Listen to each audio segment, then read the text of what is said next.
So if you'd rather we didn't, please do let me know, and of course we won't. So good morning everyone to our virtual career chat, our logistics manager virtual career chat. We are delighted to have Matthew Perry here and Michael Henman. I am today not in Dorset, I'm in the sunny Lake District. I'm on holiday, but I'm still hosting, and so it's great to have you all here with us this morning. I am going to now pass over to the CEO, Angela Forbes. Okay, good morning everyone and welcome to our virtual career chat. It is a great pleasure to welcome you all back from your Easter break, and as Caroline said, some of you may still be enjoying it, so thank you for dialing in whilst you're on holiday. I hope your family are safe and well and looking after one another. Now, it has been a difficult week with the death of Prince Philip, Duke of Edinburgh, who has been described as a serviceman at heart. And our thoughts and prayers are with Her Majesty the Queen, his family and all those affected. Now, since our last chat, we have seen some lockdown restrictions lifted. Equally some improvements with the weather, certainly here this morning. So please do keep yourself safe. Our content is virtual to support you through your transition through lockdown, but we do hope to see you all very soon. Now, our chat this morning is centred around logistics, which sits at the heart of everything that we build. We have Michael Henman from Balfour Beethoven and Matthew Perry from Jacobs, who are going to guide you through their transition into their current roles. So without further ado, I'll hand over to our first speaker, Michael. Yeah, sure. Let me just share my screen. We'll turn our cameras off. Can I just also add as well, we've got Ashley Clark from BBV, who is the resources lead, and will be having a few words after Michael as well. Thank you. Hi all. Morning, Ashley. You're right, Ash. Caroline, can you just let me know if you can see that? Yeah, we can. It's brilliant. It's over to you now, Michael. Right, Thank you. Without further ado. So I'm a logistics manager for Balfour Beethoven, working on HS2 in an area called Sublot 2. And I'll start with my background, basically. So I was in the army for 6 years, just over 6 years in the military police, mainly serving with 160 Provost Company in Aldershot. And I went through resettlement in my final year, as most of you will be doing. And what I aimed for was a sort of project management construction course that would make me as employable as possible. And I asked about, and everyone sort of said NEBOSH General and NEBOSH Construction was the best way to do that. So I did that course. And if you do enter the industry, you'll find that a lot of people, not a lot of people, but a lot of people that have gotten out of the forces have done that course, and it has helped them massively. And it did help me massively. Coming from a military police background into construction, I had minimal experience. That was probably my main challenge in my transition, was just a lack of construction specific experience, which guys and girls from the engineers or the logistics corps, you won't struggle so much with that. But the NEBOSH course gave me a really good understanding of so many processes, things like RAMs, risk assessments, and just the general health and safety practices, as well as the inspection side of things, which is massive in the construction industry, and all of the regulations and the legislation that go with it. I also did a few work experience placements at several construction sites and different trades within construction, just to try and get as much of a flavour for it as I could. My main goal of resettlement was to attend university using the LCAS credit scheme, which I believe is still a thing, where if you tick all the right boxes, the forces will fund your tuition fees at university. And my course of choice was construction management, and again, that's what links back to the NEBOSH course. Was I wanted to have something about me that the other graduates wouldn't have. So we'd all be finishing with a construction management degree, but I felt if I had the NEBOSH as well, then it was just that extra step. But I'm aware that I had the time. I did 6 years, so when I left, I was 24. So I had the time to go to university, and that was part of my wider plan. It's not a necessity by any means. The experience that you would have gained in the forces will be more than enough in so many cases. So onto my construction career. So when I went to university in Birmingham, at Birmingham City University, the full-time course was 12 to 15 hours a week, which is minimal. From anyone that's been working, they know that's just a part-time job basically. So I set out about getting as much work experience as I could within construction companies, and I emailed probably 20 different construction companies, was getting very little back. And then someone that I was at university with got a response from Wilmot Dixon. So instead of going to the sort of recruiter or the sort of the inboxes where your emails get lost, I got the email address from my friend who had been contacted by Wilmot Dixon, emailed them direct and managed to get a sit down with one of the site managers. So I started, they agreed to take me on as work experience. So for about 6 months, I wasn't getting paid by them. I was just turning up as often as I could. And then with the goal of proving my worth and then being taken on. And so that developed into an assistant site manager role on 2 different projects, the Green Heart and the Teaching and Learning building on Birmingham, so University of Birmingham, what's the word, campus. And really enjoyed that. Basically became my job, and then I would just disappear for a few hours a week to university in Birmingham city centre. I graduated, carried on doing that role, and then I moved on to HS2 with the early works contractor, Lang Murphy's joint venture, as an assistant construction logistics manager. And that was a massive jump, and the time I'd spent doing work experience working for Wilmot Dixon helped massively. But what they actually wanted to know more about was my time in the forces, and what transferable skills I'd learnt there and how that could be applied in being a logistics manager. And I did that for about 6-7 months, and then I joined Balfour Beethoven as a logistics manager, so a bit of a promotion, and that's what I've been doing since. So all in all, my qualifications that are relevant to my role now. So I got the construction management degree, the NEBOSH, also SMSTS, a site management safety training scheme, which you would have heard of, I'm sure. And the other one is the SSSTS, which is the supervisor's version. First aid at work, mental health first aid at work, construction logistics practitioner, crane supervisor, and site access traffic marshal. And these are all qualifications that I've got now. The reason I put it on there is because, minus the degree, don't worry about that, everything else there you could get through your resettlement, and these are courses that are deemed important by current employers. Right, next one. So logistics manager on HS2. HS2 is a very bespoke project. I'm sure Ash will agree. And a logistics manager on HS2 may not necessarily be doing the same job as a logistics manager on another project. There's a whole load of compliance that we have to manage to do with the regulations of the HS2 Act, which was brought in to enable us to do this project. But the core role of logistics is the movement of material or people from one place to another on time, safely, with the correct amount to the correct standard. That's what I would say is logistics as a whole. But it's such a broad spectrum of disciplines. There's construction, manufacturing, distribution. All of these are still logistics. But the core roles of a logistics manager on HS2, I would say, is the writing of the construction logistics plans. For my area alone, I've had to do 7 of these, and then making sure they get implemented on site. So that's the compliance of the logistics plan. And then there's the management of all deliveries across the board, including forecasting. So we have to send our forecasts to HS2 24 hours in advance, a week in advance, and 5 weeks in advance. So they know they have and the level of detail varies as you get further away, but it's to give that forecasting element. So all the other stakeholders in the business can be aware of what's going on. The compliance of the vehicles themselves, are they safe? Are they got the correct emission standards, that kind of thing? Are the loads secure? Are they getting offloaded properly? The drivers, all the qualifications of the drivers, whether they're inducted, etc. And then the big one as well for this project in particular is the safety of the HGVs on the road. So many construction projects, they won't really care too much about how the material gets to site, just as long as it gets there. But for us, it's something that's extremely important.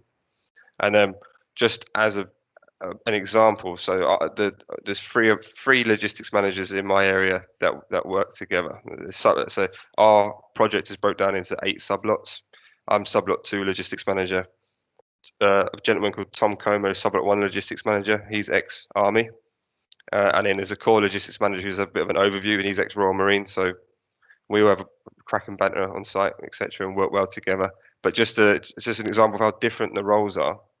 So sublot 1 logistics manager, that's where all of the tunnelling works is going on, and they're very much in their operational phase. He covers about 3 kilometres of linear HS2 trace across 3 compounds, and is generally just on tunneling. Whereas myself and sublot 2, I'm still in very much the planning phase across about 25 kilometers of trace with 25 plus compounds. So each role equally is important, but it's just very, very different. I'm dealing with a lot of local highway authorities, dealing with a lot of consents, planning the routes and access points for the duration of the project. Tom in sublot 1 has already done all of that stuff. He's now in his operational phase. And then the core logistics manager, he has like an overview of both of us.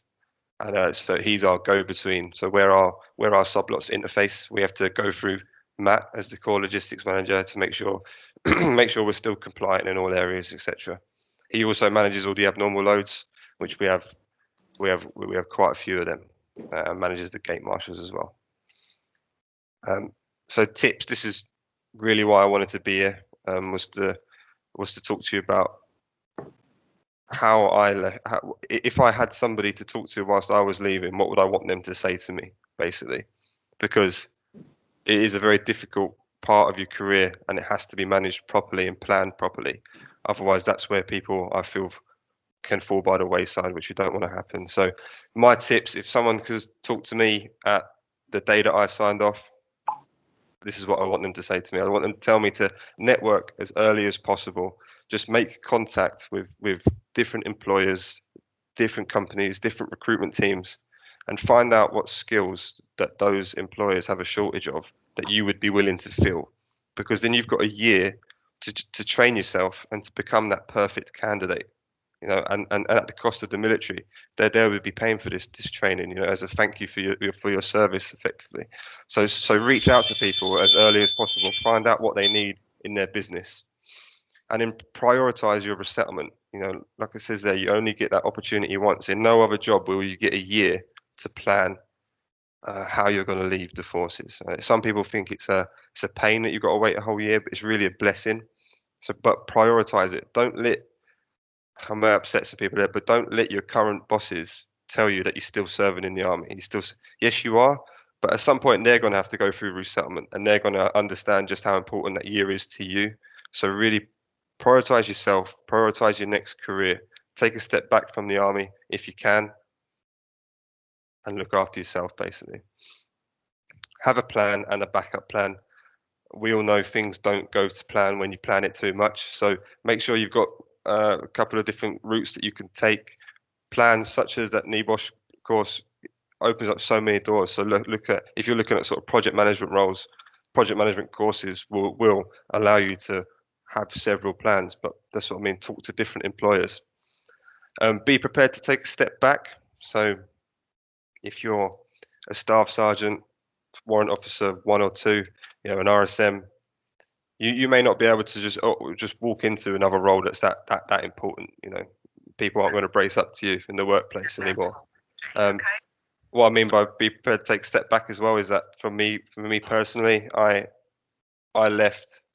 I had some savings. I was going to university. My plan was to start working on the construction site as soon as possible. It didn't work out like that. I had to go through 6 months of work experience, and I found myself working in the Wetherspoons for a period of time. I absolutely hated it, you know, having been in the army, feeling as important as you do, you know, and then picking up plates from people in Wetherspoons. I used to be the one in Wetherspoons being a pain in the ass, you know. LinkedIn. So if you're not on LinkedIn, just get on it as soon as you can, even if you're just detailing your military career. You know, and that's what I found was the best way to speak to employers in a really informal way. Just send them a message, and you might have to send out quite a few messages, but if you can get a few messages to them, start a dialogue, you can avoid the CV sift where they say, oh, this person's got no experience in civil engineering or something like that. You know, if you can talk to them, tell them what you've been doing, you can avoid that and maybe meet up in normal times and maybe meet for a coffee or something like that. Connect with as many veterans in the industry as possible. So as I showed earlier on, the 2 people I work with, the 2 other logistics managers are ex-military, and we work well together because of that, and it gives you that sense of sort of that familiar sense of what being in the army was like, that camaraderie. But it's also that, you know, at the end of this project, Matt will go to another project and Tom will go to another project, and if at any point I find myself where I'm struggling for work, I can talk to them, and I can talk to several other veterans that I know and say what work is there about, and we always look after each other, we always do. So don't feel like you're restricted by your current trade. The construction industry is extremely flexible. I was in the military police. I know probably most of you hate the military police, but nothing to do with construction whatsoever. Now I'm in a construction logistics manager role, and I'm enjoying it, and I like it, you know. So whatever you're doing now, don't feel like you've got to transition to the exact same role in civilian world. If there's something you want to do, get yourself trained to do it, get yourself experience in it, and go and do it. Work on translating your experiences into value that civilians will understand. What I mean by this is when you come to the interviews and the employers ask you a tricky question about, tell us a time you've done this, tell us a time you've done that, I guarantee that you would have done something similar to that, but it would have just been in a military sense, the military terminology. So think about your experiences that you've done and how can you make that understandable to a civilian employer. And the best example I've got of this was a gentleman that me and Ash spoke to just the other week. We deal with all the abnormal loads on the road and the community engagement that comes with that. And on the face of it, he was in the infantry, he might have not been able to explain a situation like that where he can relate to that well. But you know, he'd been moving tanks and units across the UK. And it happened to engage with the locals of Salisbury. He had to move his unit from the UK to Estonia. You think of all the engagement that takes. That is literally exactly what we do as logistics managers. Showcase your transferable soft skills that you've gained that will complement the technical skills you look to learn. And so this is, and the next point, use the ex-military card to your advantage. So all of the things that might make you cringe right now in the forces, things like sea drills, you know, they are all transferable soft skills that when you look at the values and standards of all these companies, they mirror that sort of thing exactly. So make sure you take advantage of that. And when they ask you about your values in the interviews, just bring up sea drills, but how sea drills was hammered into you during basic training and during maths training and things like that. And use the ex-military card to your advantage. What I mean by that is there's a stigma there's a stigma in the forces when you're in the forces of, if you bring up the fact that you're in the army, you're sort of spinning dits, you know, and it's like, don't listen to him, or he's got a picture of himself in his uniform on his Facebook, etc. When you come into civilian employment, people love it. People absolutely love it. They think you're in the forces. They got this like illusion, you know, that they know what they're doing. They're going to be on time. They're disciplined. They're going to be dressed smart. They're going to be dressed well. Make sure you do all of those things, but then use that ex-military card to your advantage, is what I'd say. All right, and that is basically me. If you wanted to contact me, I'm more than happy for you to send me an email. If you want to send an email to an ex-monkey, so there's my email address there, and then my LinkedIn address is there as well. So feel free to connect, send me a message. Same with Ash as well. I'm sure Ash will be just as open to communication. If you want to get in touch and have another conversation, any tips, anything I can help with, I really wouldn't mind that at all. So Michael, that was excellent. Thank you very much for that. And is Ashley there? I am. Say a few words. Hi, Ashley. Hi everyone. Hopefully you can see my wonderful smiley face for this. This is Thursday, isn't it? So so we're getting there now. Starting to feel happy that and it's great to be being able to have a conversation with you today, and to because me and Michael have had some really great experiences with ex-military and currently serving military staff on the project. You know, we have a great relationship with Build Force and the wider ex-military, the military partners. I've got Angela and Caroline. Is it okay if could I share my screen? You can, yeah, absolutely. I think Michael's is frozen. If you're able to, I was just going to say, Ashley, as well. We can't see you. You're in black, so I'm not sure if the camera's there we are. Yeah. Okay. That was that's my bad. Apologies about that. So what I'm going to do is I'm going to quickly so Michael's talked about the project and talked about his his experiences, and what I want to do is kind of give you an overview of BBV, who we are, and how we're part of this this incredible organisation, this incredible project that does not come around every day. So it's quite basic information, but it'd be good to kind of give you like a little bit of an overview of who we are and the project. So I'm just going to quickly share my screen for you. And then, if anyone has any questions or anything like that, then, we can have a discussion around that, and just fire any questions that anyone might have. So I'm just going to quickly share this with you. Okay, right. So bear me just 1 second.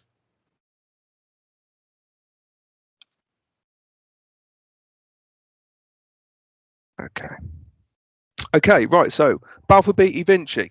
So we, as a project, we are the so we are a 50-50 joint venture between Balfour Beatty and the Vinci Group, and we are managing the northern sections of the HS2 scheme. So who are Balfour Beatty, who are Vinci? So Balfour Beatty, one of the UK's leading construction and civil engineering organisations. So they manage half of the project. And then on the other side, that we have the Vinci Group. So within Vinci, we have 3 of the Vinci partners. So we have Vinci Construction Grand Budget, which is the French major projects team, very embedded in the UK market within major civil engineering projects, whether that be tunnels, major structures, or large highway schemes. Then we have Vinci Construction UK, also known as Taylor Woodrow, who are the civil engineering arm and UK-based part of Vinci. And then we have Vinci Construction Terrassement. Now, Vinci Construction Terrassement are relatively new to the UK market. They are the earthworks side of Vinci, so very specialist, but they have some very innovative and very exciting methods around earthworks and drainage and environmental works. So as a cohesive unit, we offer a very diverse workforce, a very impressive catalogue of experience, and also experience from all across the world. So within Balfour Beatty, of course, you've got you've got multiple major project experience in Vinci. Vinci are the world's largest construction company, with over 200,000 people. So there's a lot of expertise there. And then you have, of course, what we call the DJV, so Design Joint Venture. So within that, we have Mott MacDonald and Sistra. So Mott MacDonald's world-leading design consultancy, and the same with Sistra. So they are managing the design packages of this project. So what is High Speed 2? Now, of course, High Speed 2, I don't think there's many people who don't know what High Speed 2 is, but just to kind of give you like a little bit of a flavour. So as I said earlier, the largest infrastructure scheme in Europe currently. So significant amount of work to be taking place. So the project is starting from London Euston, so the phase that we're on at the moment. So all the way from London Euston, all the way up to Lichfield, and then the next phase, which will be 2B, which then goes on to from Lichfield up to Crewe, and then you have HS3 in the future, hopefully, which then goes off to the northwest and into the East Midlands, so connecting numerous different cities. So allows people, of course, to land in Heathrow, get on Crossrail, and then get up to Birmingham within an hour or so. So it's quite an interesting and exciting project to be a part of. As you will see here, there's some stats here about how we're actually the actual details of this of HS2, and it's vast. Nothing's been done to this scale in the UK, so it allows us to really innovate and think differently about how we actually bring people onto the project and how we bring people into our industry. So people from the who are currently serving in the military and or who have left, this is the perfect project for you to kind of get stuck in and really develop and to really to take those transferable skills and then bring them into our industry. So this is like a little bit of just an overview of our section. So as Michael said earlier, it's split into what we call 8 subplots. So this is about £5.5 billion worth of work over the next 5 or 6 years. So what they've done is they have split this down into multiple sublots, and each sublot is a major project in itself. So you're looking anywhere really from 350 million to 500 million per sublot.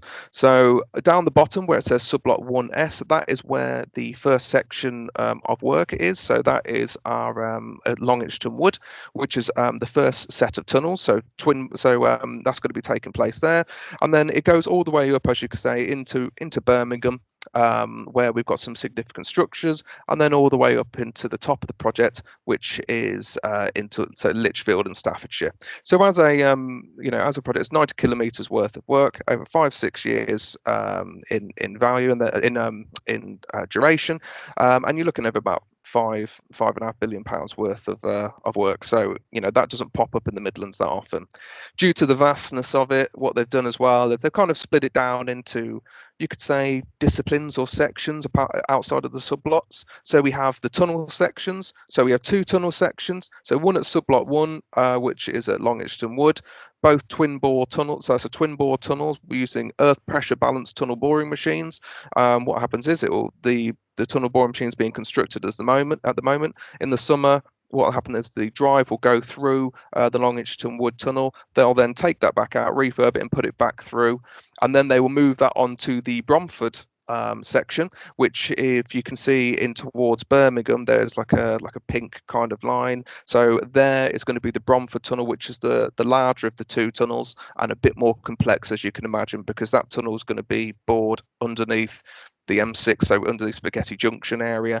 It's going to be bored in and come out into central Birmingham, so it's quite logistically challenging.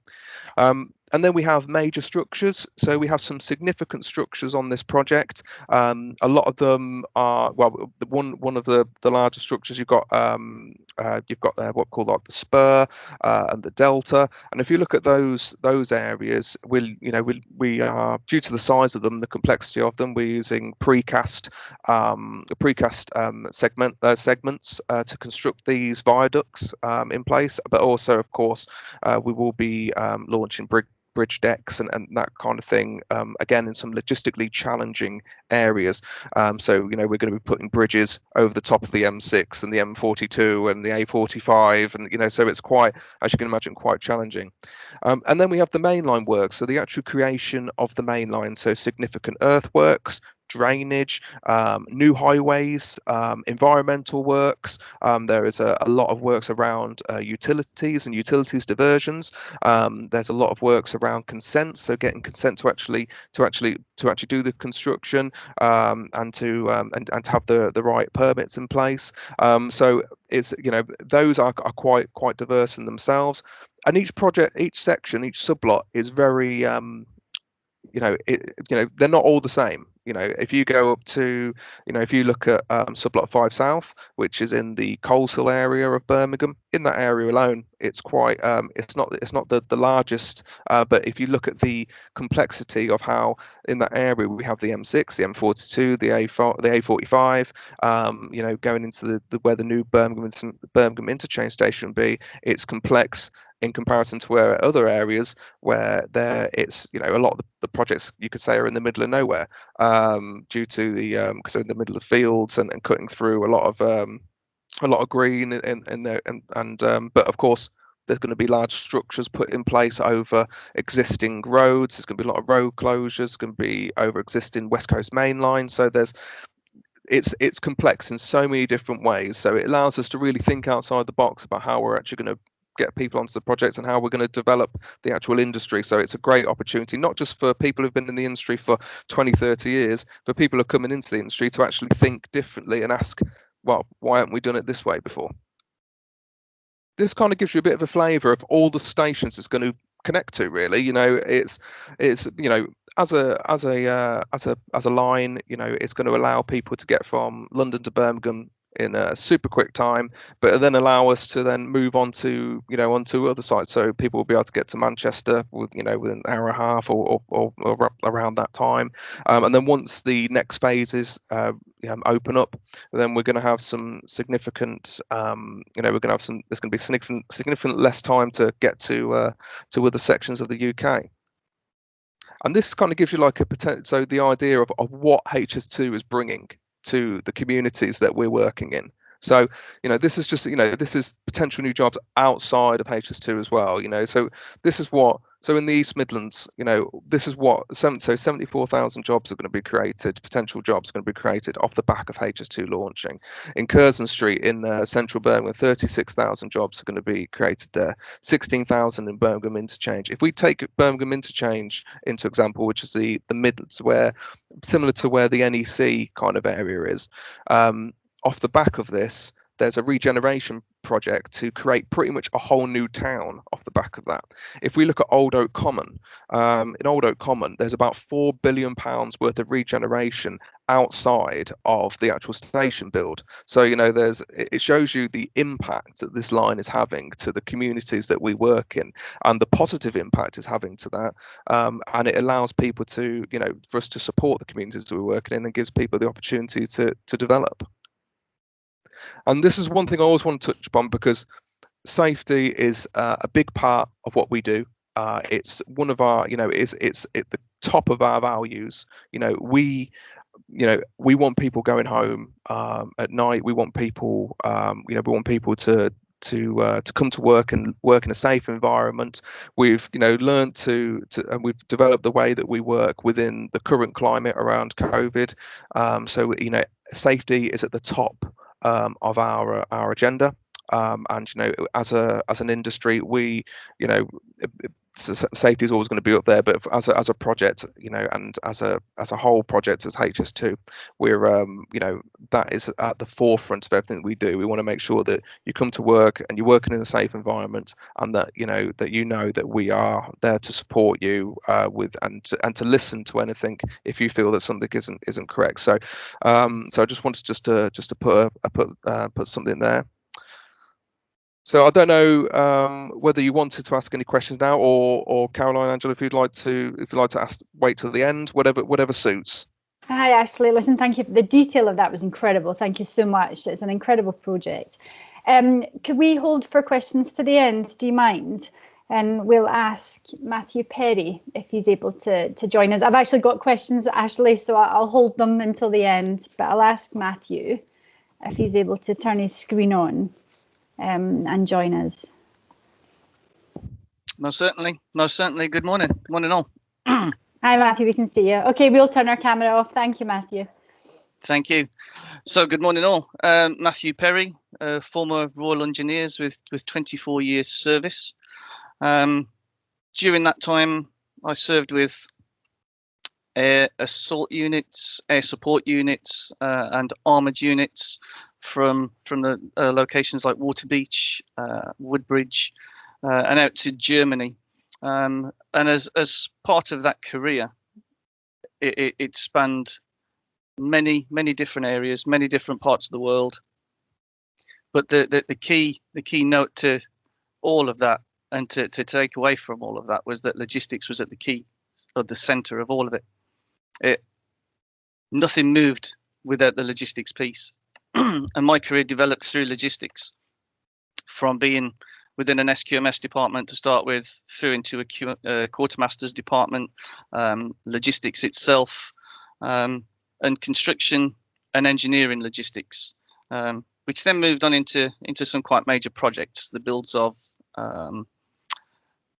bases out in Kenya, development of bases in Afghanistan, construction works in Canada, Falklands, and throughout that you evolve, and that evolution came from the very basics within the SQMS department to liaising with contractors, procurement, health and safety, project management, and so it carried on, developing, and that took me all the way through to a warrant officer, the logistics warrant officer out in Germany. My general background, predominantly logistics and engineering logistics based through 24 years, which, as I said, developed and evolved and gave me a good footing to move into the construction and logistics area within the civilian sector.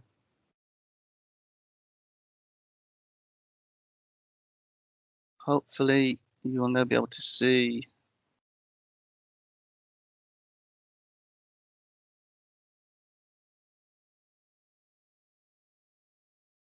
my slide. Is that showing, Caroline? Not yet, Matthew. No, not yet. No? No. No, 1 second. it's okay. It'll work. Technology. Yeah. Worked perfectly before, didn't it? It did. It did. There we you go. go. Wonderful. Beautiful. Beautiful. My calendar.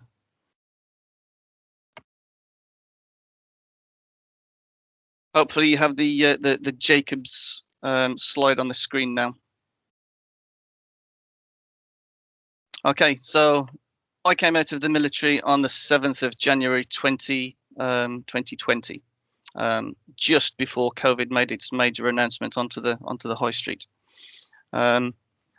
Just prior to that, I'd undertaken various courses, APM, SMSTS, in the same way that Michael had previously, and started to build and expand on my baseline knowledge and qualifications, and all qualifications that meant something in the civilian sector, and that I'd gained experience from in my military career.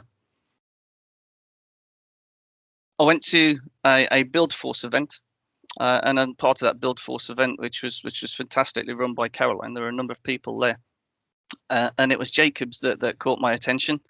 I managed to speak to the logistics director from Jacobs, Tim Brent, and from there we had a coffee and an interview, and on towards the back end of February 2020, I went to Jacobs for an interview and was successful.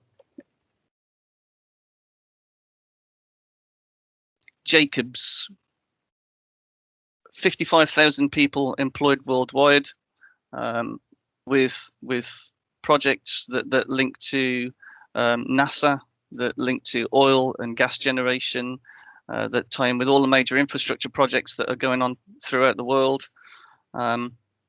And there we have it, the vision to be the first choice for providing innovative end-to-end logistics solution that support all aspects of the Jacobs offer. And that's through all major projects and programs that we are incorporated into. From within the major projects, programs and projects group, you see that they're just a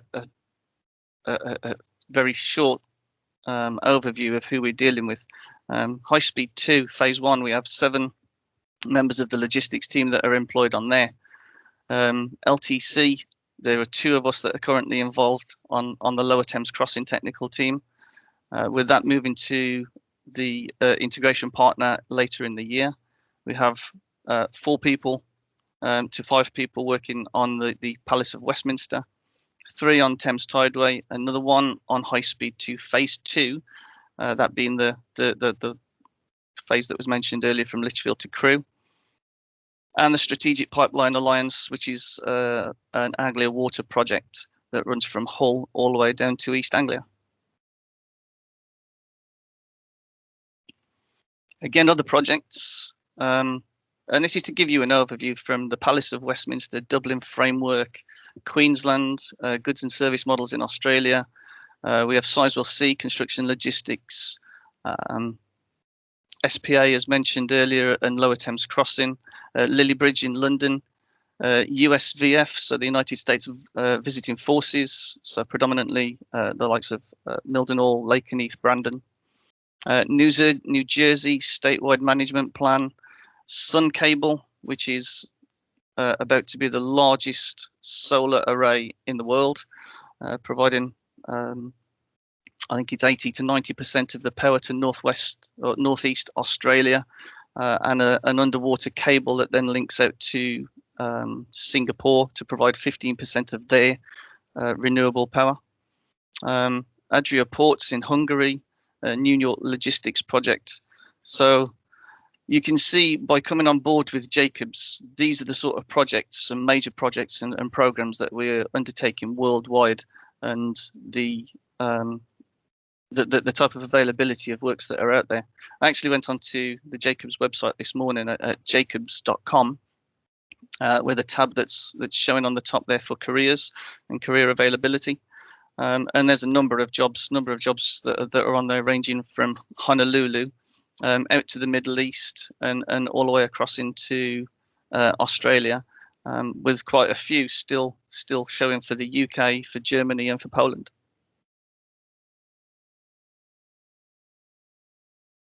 Jacobs Logistics. Very much the focus here for us is that we build the logistics into design, and by doing that we incorporate the logistics right from the very word go. Means that we have, or we can add value, we can reduce waste, and we can influence for a better outcome in all of the spheres that you see here, whether that be on a global or local level, whether it be water and environment, digital cities, transportation, and throughout the major programs and projects groups, as mentioned.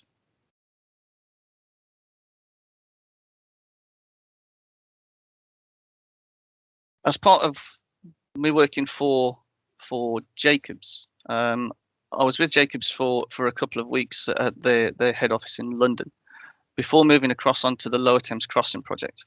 So Jacobs are my parent company. I then move across and work for, seconded into the Lower Thames Crossing as part of Highways England. And my role in there is as the construction logistics lead, which has evolved more recently into project management as well. So the Lower Thames Crossing, most ambitious road project in 35 years, with the longest road tunnel in the UK stretching at 2.6 miles. This is 2 tunnels that are underneath the Thames, 16.4 meters in diameter, which makes it the 3rd widest bored tunnel in the world and the largest bored tunnel in Europe. And to add to that, we have 14.3 miles of new road, 50 new bridges and viaducts that are being placed as well.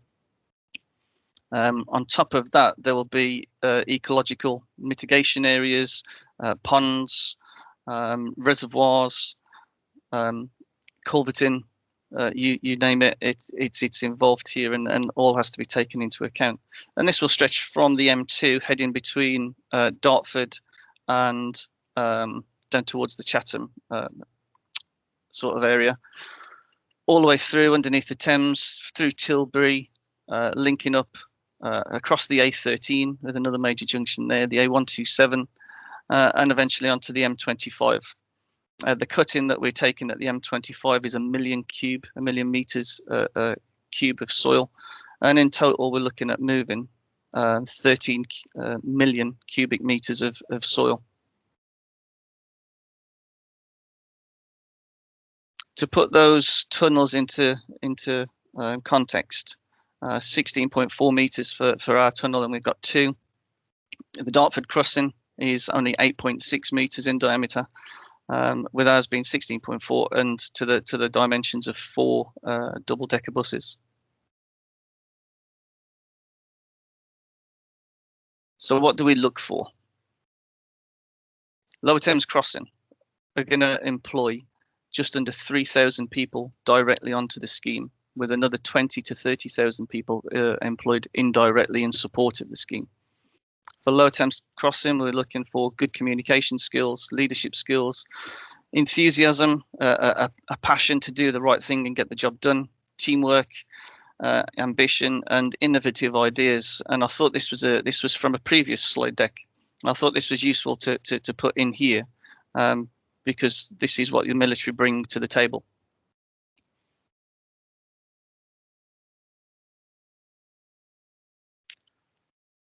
Final slide from me before I talk a little more. Possible salaries in construction, and I know this is going to be important to a lot of you. Lower Thames Crossing are not shy about putting this out there, the sort of wages that are being paid, and we do pay quite well, against most of the competitors out there as well. So apprentices, £200 to £250 a week. Trainees, as you can see. Graduates, so anyone that's looking at doing a graduate scheme via university, £425 to £540 a week. Managers, senior managers, all the way up to the senior, to the CEO, of £9,000 to £18,000 a week.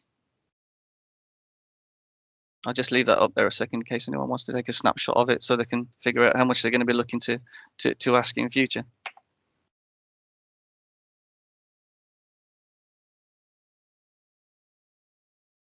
So what would I say is required? And what would I say are my top tips for moving across into the civilian sector? Do your research. Look at what sort of trades interest you now, what you are currently doing, what sort of skill set you currently have. And I'd say have a 3-year plan, not just for getting out, but for once you've got out. Have a 3-year plan, have a 1-year plan. Where do I want to be in a year's time within leaving the military? A 3-year plan, where do I want to be within 3 years of leaving the military?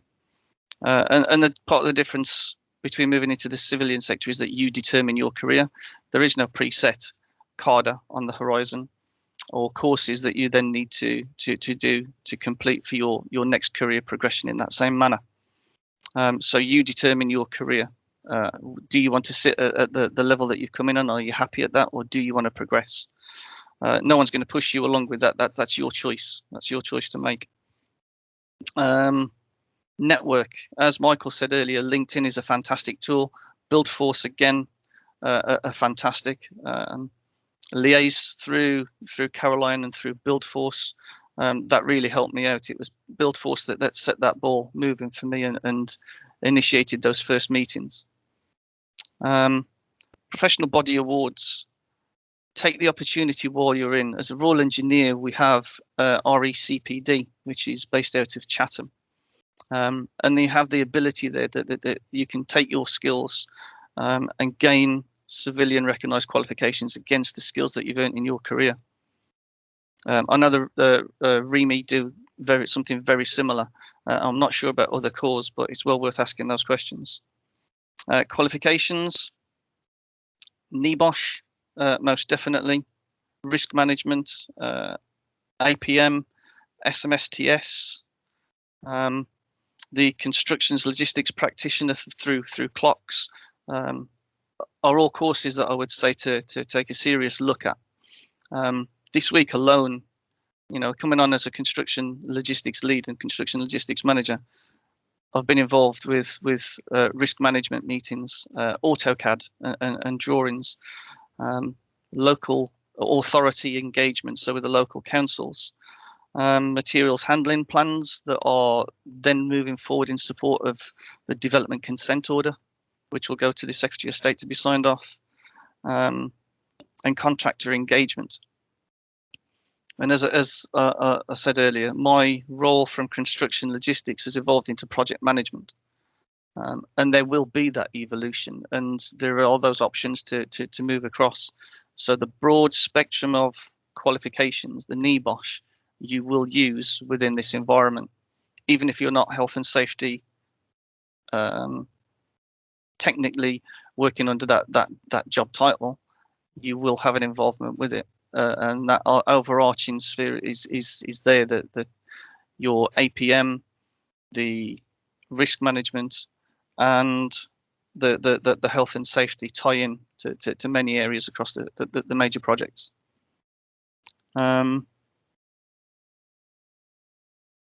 I think at the moment that's it from me, Caroline. I'm happy to take any questions as we move on, unless Tim's going to come on board with anything further from Jacobs. Thank you, Matthew. That was excellent. Yeah, no, and I was going to invite Tim if he wanted to say hello, if he's got 2 minutes. We can still see your screen, Matthew, if you're able to. Sorry. No, that's okay. Hi, Angela. Hi, Tim. How you doing? Thank you for joining us this morning. We're doing very well, thank you. Yeah, I've listened in. Very good. Pleased that you're here. So I didn't know if you wanted just to give a quick overview of your own career. Oh, yeah, transition. Wow. Yeah. From a rather simple, and some would say still simple, bombardier about 1 million years ago. I'm now logistics director for Jacobs, and I've gone through many iterations. I was head of logistics at Heathrow, and now looking after many programs for Jacobs, one of which Matt is construction lead for, logistics lead for, and that's on his merit. I also co-chair the Jacobs VetNet employee network, and we're very keen to bring on military personnel, be they immediate service leavers or veterans of the past, because my company absolutely recognises the value that the service personnel bring to a team, without a doubt. I'm a colonel in the Royal Engineers Reserve, and I've spent a lot of time with the COVID support force over the last 12 months, and I've seen at first hand people in our armed forces, be they of fairly junior rank in soldiers, and indeed working right up with brigadiers, etc. And you know, your stock, ladies and gentlemen, is in great need throughout the country. You can do anything you want, and you just need to have the right application and attitude, and people will respond to that. And I heard one of your earlier speakers say that earlier as well. Yep, there's a lot of opportunities out there, and not just Jacobs, because we are a gold award winner in the Employees Recognition Scheme under the Armed Forces Covenant. We do a lot of work with other companies, and we as a collective fully recognise the great value that you people bring to our teams. So it's just about, as some of your earlier speakers have spoken about, making sure you go through the right portals. Build Force is probably one of the most excellent of those, I would say, and certainly we are linked to Build Force formally now, and we recognise what a great pool of resource we have coming through the system every year. So I think that's all I'd like to say at the moment, Angela, but it's good to see this going ahead. Thank you. No, it is. Thank you very much. And just whilst you're there, Tim, I'll just ask one question. Does your industry role really give you that variety and spice that your military one did? I would say so, yeah, and I think what I would say is, you know, and it's maybe something that people do recognise. You know, your job can be boring if you let it be, or you go out and, you know, knock some walls down and find the right person to speak to, and generally you'll find someone who lets you go and lets you run with something. So you know, from that respect, I think you can make it whatever you want it to be. When I joined Jacobs, the logistics team consisted of one person. That was me. And I built that in over 5 years, and here we are now dealing with multiple projects globally, with teams all over the place, and particularly in the UK. So you know, and that's only because you start sort of banging down doors and start making things happen, which is an asset which is well recognised within the service sort of fraternity. Brilliant. Okay, thank you, Tim. Okay, can I ask all the other speakers just to turn their screens on? So Michael, Matthew, and Ashley. Thank you for that, Tim. That was fantastic. Okay, Matthew, I saw you first, as eager as you like to come in. So can I ask you, Matthew, and again, to everybody listening, just please put your screen on if you want to ask a question. You're welcome to jump in or to type one in the box and we'll get round to it. But Matthew first, again, what's been your most challenging and rewarding part of your role, Matthew? Ooh. Challenging and rewarding. Learning, being mentored by good guys. I was really privileged to have come on board with Build Force, with Jacobs, and with Lower Thames Crossing at the time that I did, and some very good mentors on there, who weren't shy in recognising my military skills, and throwing work towards me that I could sink my teeth into and that I could progress on, and then being able to see results coming from that. So being trusted, having the workload there that I could actually sink my teeth into it and then see progression with, and take that stock and then carry on moving forward with it. No, thank you for that. And just on that there as well, Michael, in terms of were you able to develop and enhance how logistics was managed with your employer? I'd say so, definitely here at Balfour Beethoven. Yeah. So as I said, I worked for Lang Murphy's before, and doing a similar role as the early works contractor, then for Balfour Beatty to take over as the main works contractor. So I had enough time at Lang Murphy's to see what was good, what was bad, and then when I started with Balfour Beatty Vinci, as I said, I'm very much in the planning phase for my sublot. So I've been able to take those lessons and been completely given basically the freedom, the trusted freedom to set up the whole logistics strategy for the sublot moving forward. So I know that it's 5-6 year project. In 3 years time, what I'm setting up now will benefit me. So yeah, they've been able to let me just sort of run free with it, but in a trusted manner. In a trusted manner. And what did you have to learn? What areas did you have to upskill in, Michael? As I said, how bespoke the project is, the legislation around HS2. So I worked with legislation basically my whole working life, but from different perspectives. And this is you have to really get into the nitty gritty of it and make sure that it's understood by the team. The construction teams that just want to charge forward and get it built. Make sure you're able to rein them in a little bit and just say, hang on a minute, let's do this properly the first time. Okay, and this is to all of you, and I'll ask this to Tim first. Do you notice how differently you think to everybody else in construction? Do the military guys, do they stick out? Yeah, I think there's quite a lot of alignment, really, in many ways. I think so some of the basic attributes, like just getting a job done and sort of the can-do attitude is well respected and is recognised. I think because you see that a lot on the ground anyway in the construction world, but also I think that considered planning and sort of command and control sort of thought process is something that brings some manner of reason. I think sometimes what can be quite a chaotic industry in many ways. So I say that quite sort of quite lovingly, really, of the industry I love. But I think that is I think that's definitely what is an extra piece that can be brought to the team by people from the military, without a doubt. Just that careful rationale of thinking before diving in is really useful. Okay, and to you, just on that then, and to you, Matthew, what makes a good logistics manager? When you're looking round and you're seeing some of your peers, what makes a good one stick out? Experience and the ability to learn. There's everything within the construction industry is evolving, so the ability to be able to learn and progress that, take on board legislation, and then make sure that you work in line with that. And a big step forward currently is the whole sustainability and renewability or renewable energy sources as well. So constantly moving forward with it, and engagement.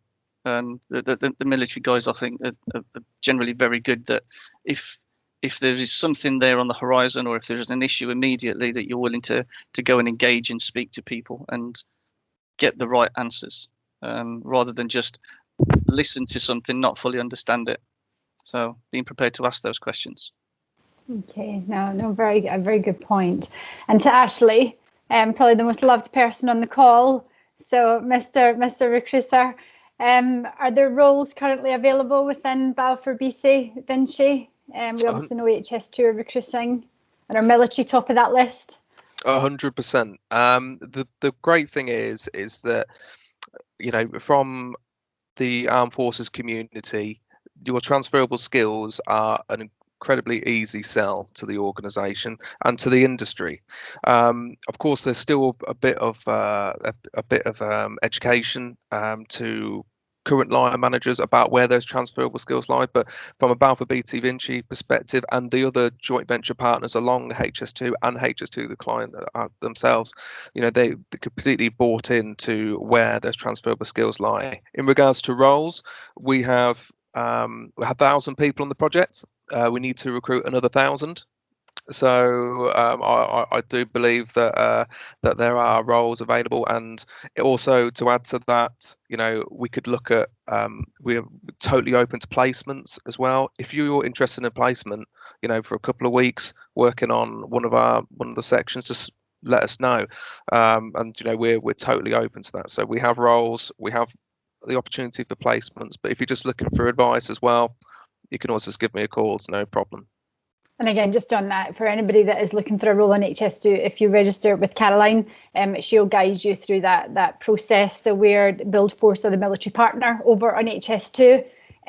She's able to just accelerate that route for you. Just anything on that, Caroline? Yeah, no, I was just going to echo what you say.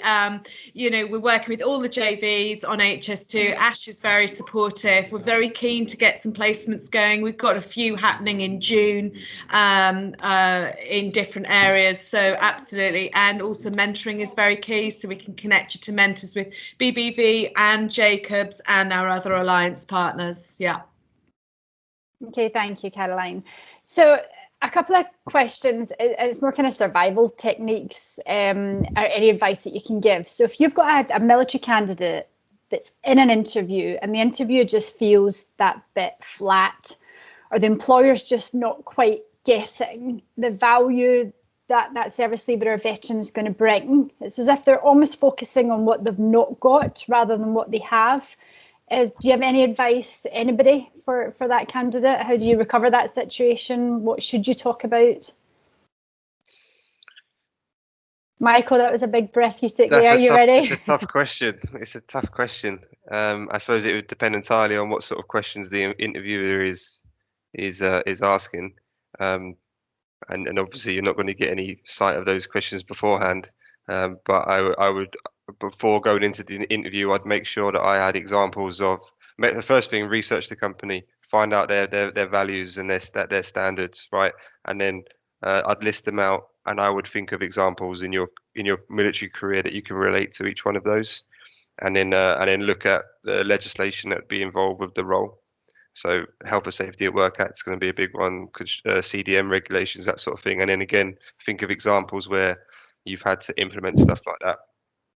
And for logistics, going back onto what Matt was saying about what makes a good logistics manager, if you're going to go for a logistics role, that is, but I think it's also relevant for any role in project management.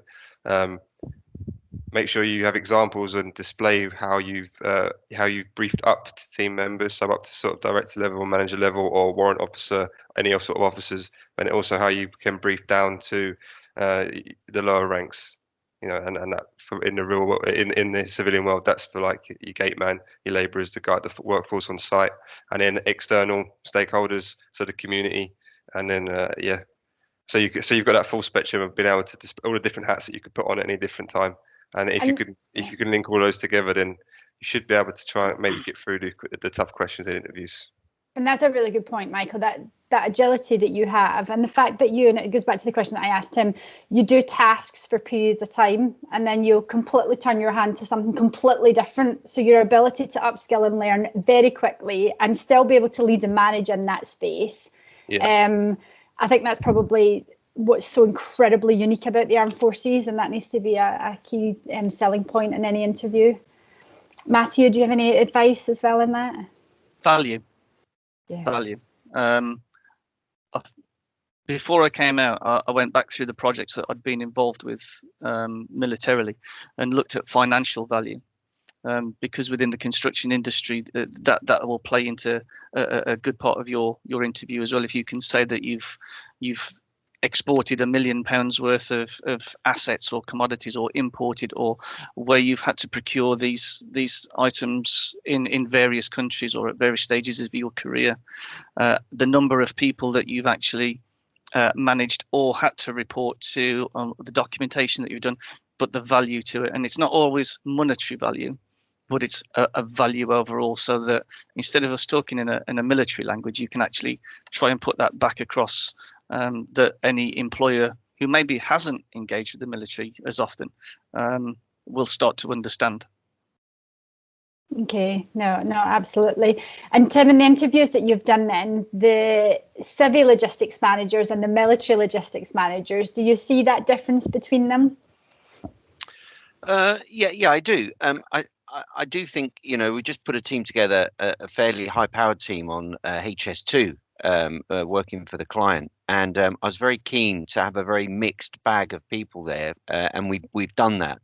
So we've got people with ex-military experience there, but likewise people with no military experience as well. Any table is the same. What you don't need is, if you've got 8 WO2s around the table, you've got to get a WO2 answer out of it. You do need a mix, with all due respect to all sergeant majors in the world, but you do need a mix of those things. I think you just touched on a point before as well. I think it's key for employers, and quite happily speaking about Jacobs and the way we go about things, and looking at what you do from a build force point of view, is to make sure that it's not a one-way street. It's not about and Michael mentioned about, quite rightly, doing some working out the intelligence on the company you're going to see. That is important, but remember, you're one part of this equation, and you tell that company about all the good things that you do and what you are. Now, sometimes that needs to be slightly translated, and that's really useful where build force come in, and indeed companies like myself, our own company now, where we're trying to look at those transferable skills, as Ashley mentioned, and really highlight those. Now, in the case of Matt, I could see, looking at his CV, what he was. I then wanted to introduce him to one of my projects, and the chap that I did introduce him to, who was dyed in the wool, complete civvy, one of the best construction logistics managers in this country, without a doubt.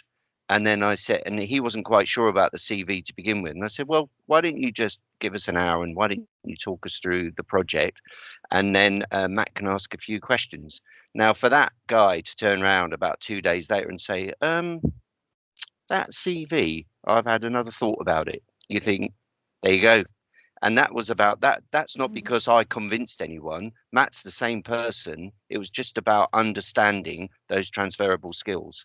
And that's a really keen thing. And I think, sadly, that we miss the boat sometimes with that. If it's not aligned, if it's not the right person and not the right picking up, you miss a great opportunity. And where Matt is now, he is there on his own credit, on his own merit. He did some learning from someone there before him, but and so the mix is really important. It's like anything. It's like anything.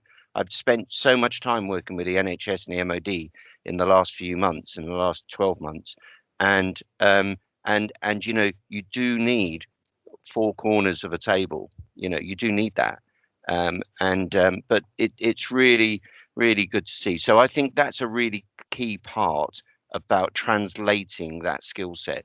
And I think, bless them, our servicemen and women sometimes need to shout a little bit more about just how great they are. No, we completely agree, and we're shouting for them, Tim. We're behind them, and we're shouting. Caroline's loudest of all. We're definitely here. Yeah, I know that. I know. Listen, thank you. We have overrun. I wanted to hear everything. The content of your presentations to all of you was excellent. Your response to the questions was fantastic. There'll be so many people just eager to hear this, so we'll push this out on our social media to the thousands that are going to watch it. So thank you very much. I just feel as if it was too short. I wish we could go another hour. But thank you very much, everybody. And I'll pass over to Caroline just to close. Yeah, thanks, Angela. And thank you to our speakers, Matt and Michael and Ashley. And of course, Tim, thank you. As always, brilliant. I'd just like to echo on a point that Michael raised earlier about engaging early is key. I totally agree. The best success are our candidates that engage with us a year. I mean, we've got some people that aren't leaving for 2 years, but it gives them that opportunity to start having those conversations and understanding what qualifications, what training they need in place, so that when they come to leave, they've actually got a job in place. So we can help you with that. Do get in touch. We're working with over 150 employers nationwide, and we're here to help. So next event is the 29th of April. It's actually an afternoon slot at 4 p.m. and that is part of our HS2 series with HS2 Limited. So please get in touch if you'd like to reserve your place. And I'm off to now go and hike a hill in the Lake District or a mountain or a fell. Sorry, it's a fell, isn't it? It's not a hill. So lovely to see you all. Hope you have a great day, and thanks for joining us. Bye. Thank you. Thank you, everyone. Bye-bye. Thank you, everyone.